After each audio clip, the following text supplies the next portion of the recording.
കണ്ണുനീരണിയിക്കുന്ന വാർത്ത, നമ്മെ ദുഃഖത്തിലാഴ്ത്തുന്ന വാർത്തകൾ ദിനംതോറും നാം കേട്ടുകൊണ്ടിരിക്കുമ്പോൾ ജീവിതത്തിൽ ഇനിയൊരു ഗതിയില്ല എന്ന് വിചാരിച്ച് ഈ വാർത്തകൾക്ക് നടുവിൽ എങ്ങനെ മുന്നോട്ട് പോകുമെന്ന് വിചാരിച്ച ഭാരപ്പെട്ടിരിക്കുന്ന അനേക പ്രിയപ്പെട്ടവർ ഇന്ന് ലോകത്തിൽ ജീവിച്ചിരിക്കുന്ന ഒരു കാലഘട്ടത്തിലാണ് ഞാനും നിങ്ങളും ജീവിക്കുന്നത്.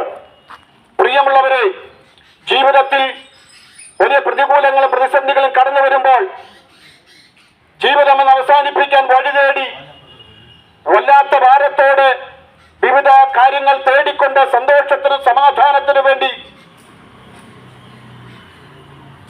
ലഹരി പദാർത്ഥങ്ങളെ അഭയം പ്രാപിച്ചുകൊണ്ട് ജീവിതത്തെ നശിപ്പിക്കുന്ന അനേക പ്രിയപ്പെട്ടവരെ ഇങ്ങനെ യാത്രയിൽ ഞങ്ങൾ കണ്ടിട്ടുണ്ട്.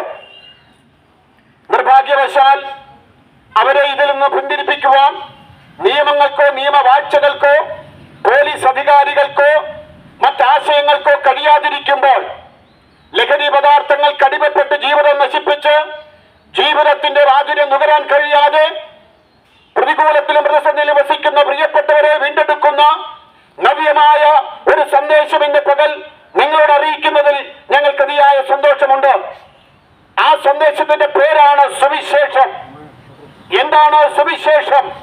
ദാവീദിന്റെ സന്തതിയായി മരിച്ചടക്കപ്പെട്ട് ദൈവത്തിന്റെ വചനപ്രകാരം ഉയർത്തെഴുന്നേറ്റ് ഇന്നും ജീവിക്കുന്നവനായ യേശു ക്രിസ്തു, അതാകുന്നു ഞങ്ങളുടെ സുവിശേഷം.